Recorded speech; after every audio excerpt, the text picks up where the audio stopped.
ಇನ್ನು ಡಾಕ್ಟರ್ ರಾಜ್ಕುಮಾರ್ ಕುಟುಂಬದ ಕುಡಿಯಾತ ದೊಡ್ಡಮನೆ ಕುಟುಂಬದ ಸದಸ್ಯ. ಆದರೆ ಆತನ ಸಂಸಾರದಲ್ಲೇ ಬಿರುಗಾಳಿ ಎದ್ದಿದೆ. ಹೌದು, ರಾಘವೇಂದ್ರ ರಾಜ್ಕುಮಾರ್ ಅವರ ಪುತ್ರ ಯುವರಾಜ್ ಕುಮಾರ್ ವಿಚ್ಛೇದನಕ್ಕೆ ಅರ್ಜಿ ಸಲ್ಲಿಸಿದ್ದಾರೆ. ಅತ್ತ ಯುವರಾಜ್ ಅವರ ಪತ್ನಿ ಶ್ರೀದೇವಿ ಪತಿ ವಿರುದ್ಧನೂ ಕೂಡ ಕೆಲ ಗಂಭೀರ ಆರೋಪಗಳನ್ನು ಮಾಡಿದ್ದಾರೆ. ದೊಡ್ಡಮನೆ ಈ ಹೆಸರಿಗೊಂದು ಗತ್ತಿದೆ, ಒಂದು ಗೌರವ ಇದೆ. ಕರುನಾಡು ಕಂಡ ಶ್ರೇಷ್ಠ ನಟ ಡಾಕ್ಟರ್ ರಾಜ್ಕುಮಾರ್ ಫ್ಯಾಮಿಲಿ ದೊಡ್ಡಮನೆ ಕುಟುಂಬ ಅಂತಾನೆ ಕರೆಸ್ಕೊಳ್ತಿದ್ದು ಇಡೀ ರಾಜ್ಯಕ್ಕೆ ಮಾದರಿಯಾಗಿದೆ. ಆದ್ರೆ ಅದೇ ದೊಡ್ಡಮನೆಯಿಂದ ಇವತ್ತು ಶಾಕಿಂಗ್ ವಿಷಯವೇ ಹೊರಬಂದಿದೆ. ಗುರು ರಾಘವೇಂದ್ರ ಅಲಿಯಾಸ್ ಯುವರಾಜ್ ಕುಮಾರ್ ಶ್ರೀದೇವಿ ದಾಂಪತ್ಯದಲ್ಲಿ ವಿಚ್ಛೇದನದ ಬಿರುಗಾಳಿ ಎದ್ದಿದೆ. ಮೈಸೂರು ಮೂಲದ ಶ್ರೀದೇವಿ ಭೈರಪ್ಪ ಅನ್ನೋ ಇದೇ ಯುವತಿಯನ್ನ ರಾಘವೇಂದ್ರ ರಾಜ್ಕುಮಾರ್ ಪುತ್ರ ಗುರು ಅಲಿಯಾಸ್ ಯುವ ಪ್ರೀತಿಸುತ್ತಿದ್ದ. ಮನೆಯವರ ಒಪ್ಪಿಗೆ ಪಡೆದು 2019 ಮೇ 26ರಂದು ಇಬ್ಬರು ವಿವಾಹವಾಗಿದ್ರು. ಇವರ ವಿವಾಹ ಬಂಧನಕ್ಕೆ ಇಡೀ ದಕ್ಷಿಣ ಭಾರತದ ಚಿತ್ರರಂಗವೇ ಸಾಕ್ಷಿಯಾಗಿತ್ತು. 4 ವರ್ಷಗಳಿಂದ ಹಾಲು ಜೇನಿನಂತಿದ್ದ ಯುವರಾಜ್ ಕುಮಾರ್ ದಾಂಪತ್ಯದಲ್ಲಿ ವಿಚ್ಛೇದನದ ಬರಸಿಡಿಲಪ್ಪಳಿಸಿದೆ. ದೊಡ್ಡ ಮನೆಯ ಫ್ಯಾನ್ಸ್ ಶಾಕ್ ಆಗಿದ್ದಾರೆ.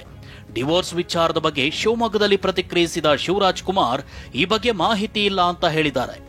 ನನಗೂ ಗೊತ್ತಿಲ್ಲಮ್ಮ, ನಾನು ಇವಾಗ ಆಕ್ಚುಲಿ ಫಿಲ್ಮ್ ನೋಡಿದೆ ಬಟ್ ನನಗೆ ಅದ್ರ ಬಗ್ಗೆ ಗೊತ್ತಿಲ್ಲ, ಏನಂತ ಗೊತ್ತಿಲ್ಲ. ಪ್ರಾಮಿಸ್, ನೀವು ಹೇಳಿದ್ಮೇಲೆ ನಂಗೆ ಗೊತ್ತಾಗ್ತದೆ. ನಾನು ನೋಡಿದೆ but I don't know what has happened. ಅಗೌರವ, ಮಾನಸಿಕ ಕ್ರೌರ್ಯದ ಆರೋಪ. ದೊಡ್ಡಮನೆ ಹುಡುಗ ಯುವ ದಾಂಪತ್ಯದಲ್ಲಿ ಬಿರುಕು ಮೂಡಿದ್ದು ಪತ್ನಿ ಶ್ರೀದೇವಿ ಜೊತೆ ವಿಚ್ಛೇದನಕ್ಕೆ ಯುವರಾಜ್ ಕುಮಾರ್ ಕೋರ್ಟ್ನಲ್ಲಿ ಅರ್ಜಿ ಸಲ್ಲಿಸಿದ್ದಾರೆ. ಅಗೌರವ, ಮಾನಸಿಕ ಕ್ರೌರ್ಯ ಅಂತ ಆರೋಪಿಸಿ ಫ್ಯಾಮಿಲಿ ಕೋರ್ಟ್ ಮೊರೆ ಹೋಗಿದ್ದಾರೆ.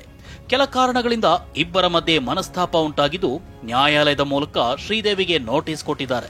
ನಾನು ಆ ಟೈಮಲ್ಲಿ ಕೇಳಿದೆ ಏನಾದರೂ ರಿಯೂನಿಯನ್ ಆಗುತ್ತೆ ಅಂತೇಳಿ. ಆ ಟೈಮಲ್ಲಿ ಹೇಳಿದೆ ಇಲ್ಲ ಸರ್, ರಿಯೂನಿಯನ್ ಆಗಲ್ಲ, ನಾವು ಟ್ರೈ ಮಾಡಿದ್ದೀವಿ. ಅವಳು ಸುಮ್ಮನೆ ಏನಂತ ಹೇಳಿದರೆ ನನ್ನನ್ನು ತುಂಬ ಕಷ್ಟ ಕೊಡೋಕ್ಕೆ ನೋಡ್ತಾ ಇದ್ದಾಳೆ, ನನಗೆ ಆಗಲ್ಲ ಸರ್, ನಾನು ತುಂಬ ಸಫರ್ ಆಗಿದ್ದೇನೆ ಅಂತ ಹೇಳಿದರು ಅವರು. ಆಗಿರುವಾಗ ಫೈನಲಿ ನಾನು ಹೇಳಿದೆ ಏನು ಸರಿಯಿಲ್ಲ ಅಂತ ಹೇಳಿದ್ರೆ ನಾವು ಡಿವೋರ್ಸ್ ಹಾಕ್ಬಿಡು ಅಂತೇಳಿ ನಾವು ಫೈಲ್ ಮಾಡಿಬಿಟ್ಟು. ಈ ಬಗ್ಗೆ ಪ್ರತಿಕ್ರಿಯೆ ಪಡೆಯಲು TV9 ಶ್ರೀದೇವಿ ಅವರನ್ನ ಸಂಪರ್ಕಿಸಿತ್ತು.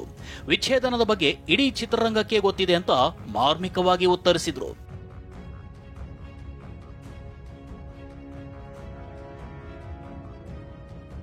ವಿಚ್ಛೇದನದ ವಿಷಯ ಏನೆಂದು ಚಿತ್ರರಂಗ ಮಾಧ್ಯಮದವರಿಗೆ ತಿಳಿದಿದೆ. ನಾನು ಈಗಾಗಲೇ ಲೀಗಲ್ ನೋಟಿಸ್ಗೆ ಉತ್ತರ ನೀಡಿದ್ದೇನೆ. ವಿವಾಹ ವಿಚ್ಛೇದನ ಅರ್ಜಿ ಇನ್ನೂ ನನಗೆ ತಲುಪಿಲ್ಲ. ವಿವಾಹ ವಿಚ್ಛೇದನ ಅರ್ಜಿ ಸಿಕ್ಕಾಗ ಕೋರ್ಟ್ಗೆ ಉತ್ತರಿಸುವೆ. ಸದ್ಯಕ್ಕೆ ನಾನು ಬೇರೇನು ಮಾತನಾಡುವ ಪರಿಸ್ಥಿತಿಯಲ್ಲಿ ಇಲ್ಲ. ಸಹನಟಿಯನ್ನ ನಾನಿರುವಾಗಲೇ ಮನೆ ಕರ್ಕೊಂಡು ಬರ್ತಿದ್ರು.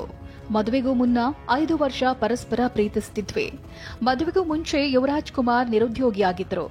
ಆರ್ಥಿಕವಾಗಿ ಅವರ ಕುಟುಂಬ ಕೂಡ ಸ್ಟೇಬಲ್ ಆಗಿರಲಿಲ್ಲ.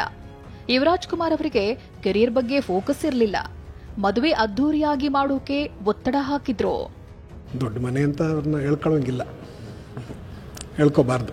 ನನ್ನ ಮಗಳು ಯಾವತ್ತೂ ಬಂದು ನನಗೆ ಈ ಥರ ಮಾತಾಡ್ತಾರೆ, ಹೇಳ್ತಾರೆ ಅಂತಾರೆ ಏನೂ ನಮ್ಮ ಜೊತೆ ಹೇಳಿಲ್ಲ. ಅವರ ಟಾರ್ಚರ್ಗೆ ಎದುರ್ಕೊಂಡು 5-6 ಸತಿ ಆಸ್ಪತ್ರೆಗೆ ಅಡ್ಮಿಟ್ ಆಗಿ ಎಲ್ಲ ಆಗಿದ್ದಾಳೆ, ಅದನ್ನು ನಮ್ಗೆ ಹೇಳಿಲ್ಲ. ರಾಜ್ಕುಮಾರ್ ಅಕಾಡೆಮಿ ನಡೆಸುತ್ತಿದ್ದ ಶ್ರೀದೇವಿ ಸದ್ಯ ಅಮೆರಿಕದಲ್ಲಿದ್ದಾರೆ. ಯುವರಾಜ್ ಕುಮಾರ್ ಯುವ ಸಿನಿಮಾ ರಿಲೀಸ್ಗೂ ಶ್ರೀದೇವಿ ಬಂದಿರಲಿಲ್ಲ. ಇದರ ನಡುವೆಯೂ ಡಿವೋರ್ಸ್ ಪ್ರಕ್ರಿಯೆ ನಡೆದಿದೆ. ಜೂನ್ 6ರಂದೇ ಅರ್ಜಿ ಸ್ವೀಕರಿಸಿರೋ ಕೋರ್ಟ್ ಜುಲೈ 4ಕ್ಕೆ ವಿಚಾರಣೆ ಮುಂದೂಡಿದೆ. ಮಾಲ್ತೇಶ್ ಜಗಿನ್ ಜೊತೆ ಮಂಗಳಾ, TV9 ಬೆಂಗಳೂರು.